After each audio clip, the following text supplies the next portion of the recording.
Here's a quick analysis of the swing changes that I believe Kevin Na has made over the years. So on the left-hand side is a 2010 swing, and then the right-hand side is a more recent swing.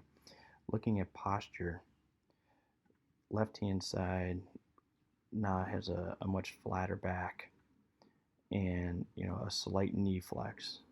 Looking at his new posture, new setup, he's got a little bit more roundness in his upper back.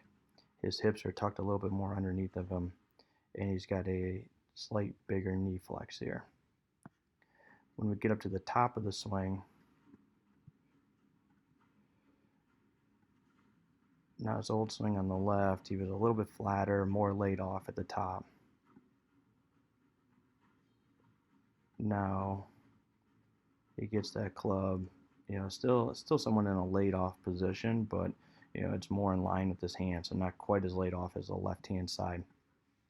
What this helps him with is more so on his downswing.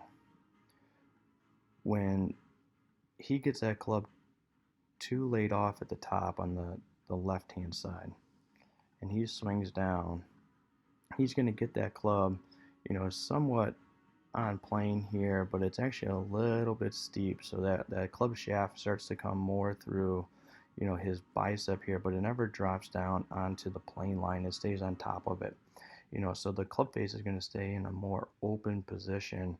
So as he comes through, he's going to have a lot of wrist roll and hand roll through the hit.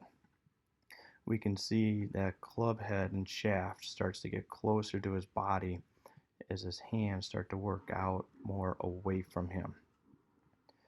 When he can get that club in a better position at the top, it's going to help him get that club more on plane as he comes down, but it's going to allow him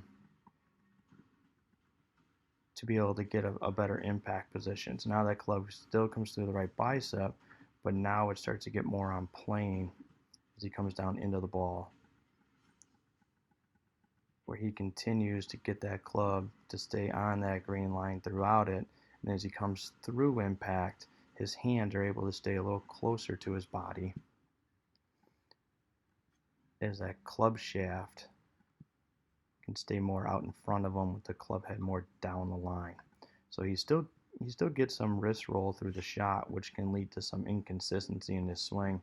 But even as I go one more frame here, we can see that club head doesn't get closer to his body. It stays more even with his hands.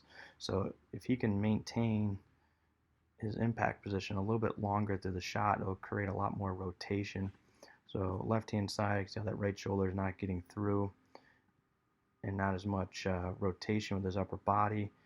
Right hand side, by him getting a better impact position, allows him to rotate more, and then he can control his ball flight better. So I believe that's a main reason why he is able to be such a great ball striker with his irons. And if he can do that with his driver, he'll be able to hit a little bit longer as well. So hopefully these changes will keep on improving as he progresses, and it was great to see him in the winner's circle again.